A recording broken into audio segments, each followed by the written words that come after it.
Roseanne Barr built one of the biggest working class TV shows in American history. And she also exposed one of the biggest crime rings that has ever hit the United States. To some fans, she's a comedian punished for saying what others won't. To critics, she's a celebrity who crossed the line time and time again. But either way, Roseanne's story is much bigger than just one short post.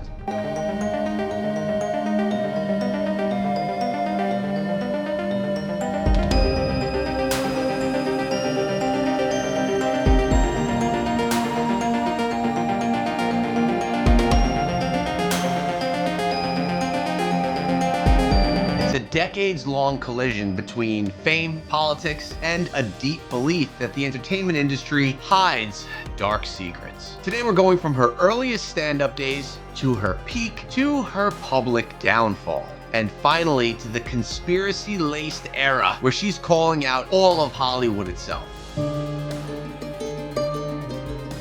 Roseanne Barr was born in Salt Lake City, Utah in 1952. Long before she was a sitcom icon, her act was built from real life, money, stress, marriage, kids, and the pressure of being a working mom. This angle was not common in stand-up comedy at the time. I never do anything fun because I'm a housewife. I hate that word, housewife. I prefer to be called domestic goddess. I feel it's more descriptive. She leaned into it and branded herself as a domestic goddess, turning everyday struggle into punchlines. And it worked.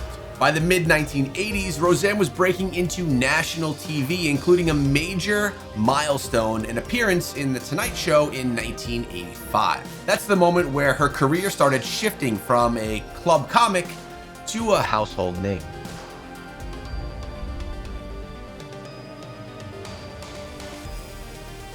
In 1988, everything changes. Roseanne premieres on ABC and immediately becomes a cultural force. It wasn't glossy though. It wasn't rich people problems. It was bills, jobs, family fights, and survival, portrayed in a way that millions recognized. The show debut was a monster hit, and the series became one of the defining sitcoms of the era. Roseanne Barr also fought hard for creative control and credit, something that would become a reoccurring theme in her career. She didn't want to just perform, but she wanted power over what the story actually meant. And to be honest, that makes a lot of sense since the show was actually her name. She had to have some of that creative control, in my opinion. Roseanne's fame always came with friction. A defining controversy hit in 1990 when she performed the US national anthem at a baseball game and was widely criticized for the delivery and what happened after. Oh, say, can you see by the dawn's early light what so proudly we held at the twilight's last gleaming? Obviously, it didn't work exactly as anyone had planned. That was obvious from some of the public reaction in the city. Husband Tom Arnold defended his wife. Ma'am, is it just men that get to grab their crotch and spit? Have you ever grabbed your crotch and spit, ma'am? Not in a public place, no. She sang the national anthem as best she could. For the red country won! And she did a great job. And the rockets ring! The backlash was huge, and it cemented a pattern. Roseanne would take hits publicly and then keep moving.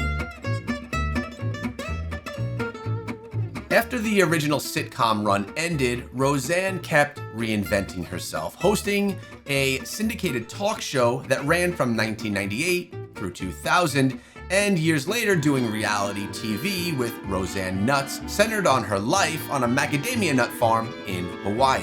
Hey, look what I thought! Check it out! What is that? Holy hell. Food truck! And even decades after her peak sitcom years, the brand stayed the same. Roseanne was a blunt truth teller who refused to be managed. In 2018, the most unlikely comeback happens. Roseanne returns and pulls huge numbers. But the revival's success was short-lived. In May of 2018, Roseanne Barr posts a tweet about Valerie Jarrett that was widely condemned as racist. ABC cancels the show the same day. Roseanne later offered explanations and defenses, and the controversy ignited a national debate about accountability, politics, and cancel culture. Tweet was about. I know, you've explained this literally 300 times. I thought the bitch was white! God damn it! I thought the bitch was white! ABC moved forward with a spin-off called The Connors without her. After 2018, Roseanne's career splits into two realities: the mainstream TV world that shut the door, and the alternative media world that gave her a new stage. And on that stage, Roseanne starts describing entertainment as something darker than a business. And this is much darker to even just call it corrupt. Her public posts and interviews increasingly circle around child exploitation narratives and elite protection networks. Now, this is a crucial point for the video. It's not speculation that Roseanne talks about regarding any traffic. It's documented in coverage of her posts, and it's visible in the guests and themes that she chooses. It's time we get into Roseanne and Epstein, or the Epstein files. To understand why Roseanne links Hollywood's wrongdoing to Epstein, we have to lock in a verified baseline. Epstein was arrested in 2019 for federal ex-traffic charges. He died in custody on April 10, 2019, while awaiting trial. Or at least that's what the media believes. Many believe that he may still be alive and in hiding. His associate Ghislaine Maxwell was later convicted, and in 2022, in the U.S. Attorney's Office in Manhattan, announced that she was sentenced 20 years in prison for her role in abuse and recruitment of minors. So when other content creators talk about the Epstein files, they're usually mixing together a few different buckets: criminal case material, civil lawsuit documents, flight logs, address books, and later, the document releases. Now, inside of these documents, we have victims, we have the perpetrators, and we have people that may be in those documents that just happen to be associated, but nothing wrongdoing going on there. Names that were maybe even just in discussion. But we definitely know a lot about the victims and a lot about the people committing the crimes. But you've heard the word redacted quite often. These are being covered up blatantly. In January 2024, a wave of Epstein-related court documents tied to civil litigation was unleashed, which reignited public obsession. Some names were mentioned in the documents, but being mentioned is not the same thing as being charged, and outlets emphasized that distinction. This moment matters for Roseanne's story a lot because it becomes fuel for her. It's proof that the system protects the powerful, and she claims that we still haven't seen the full truth, some of which she witnessed herself. Now we're getting to the moment that her fans talk about and point out constantly. I'm talking about Roseanne's long interview with Tucker Carlson. She uses the platform to describe Hollywood as a cult-like power structure that makes extreme claims about what elites do. Whether you believe her or not, this is a point where she fully steps into the role of a whistleblower, no longer the comedian. And you know they do that. You know they eat b****. That is not bullshit.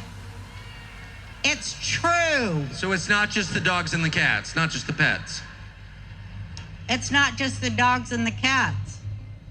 They're full-on vampires. And the reason that this interview matters is simple. It shows that she isn't casually joking about these ideas. She's presenting them as her worldview. Roseanne's focus doesn't stop at interviews. It becomes a content lane. On her podcast, she runs episodes explicitly framed around Epstein and alleged cover-ups. One of her clearest examples is her episode with investigative journalist Nick Bryant, packaged around the idea of blackmail apparatus and an elite protection network. This is where the calling out the industry theme gets to be specific. Roseanne isn't only saying that Hollywood is bad. She's pointing to Epstein as a symbol of how the powerful are getting shielded. And she's telling her audience the full story that still hasn't been released. Now, here's where the story begins to get messy, and where audiences begin to get missiled online.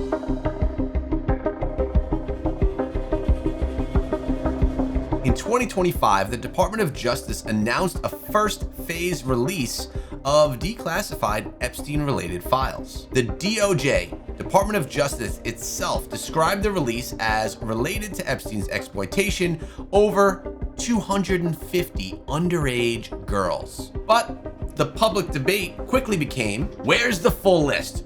Where's the missing material? Who was protected? And that argument, those questions are literally still being asked today. We know many of the victims, but all of the proof regarding who was doing the crime is being hidden. Later in 2025, PBS reported the DOJ said it would not release more files and also pushed back the idea of an Epstein client list. That single phrase, whether it exists, what it means, who's on it, becomes a magnet for speculation. And this is not something that was frozen in the past. As I mentioned, this is still going on today because as of February 2026, the Associated Press reported the Justice Department said it was reviewing whether the Epstein-related records were mistakenly held, showing how disclosure fights are still active and politically combustible. So here's the honest takeaway. Roseanne Barr's calling out Hollywood era is real in the sense that she's consistently pushing these themes: corruption, elite protection, abuse to minors, and more. And at this point in time, she's building her media entity around this. But the details matter. Epstein's crimes and Maxwell's conviction are proven. The existence of documents, releases, and unsealed evidence are proven. What is not proven are the sweeping extensions people attach to those facts, including some of Roseanne's most extreme claims regarding who did what. And that tension between verified horror and viral speculation is exactly why Roseanne remains one of the most polarizing figures in entertainment. She's positioned herself as someone exploiting the system, while critics argue that she's just amplifying conspiracies. My question to you is this all just a big conspiracy theory, or does it hold truth? And if you think this was crazy, you have to see what Mel Gibson has to say about the same allegations and the Epstein files.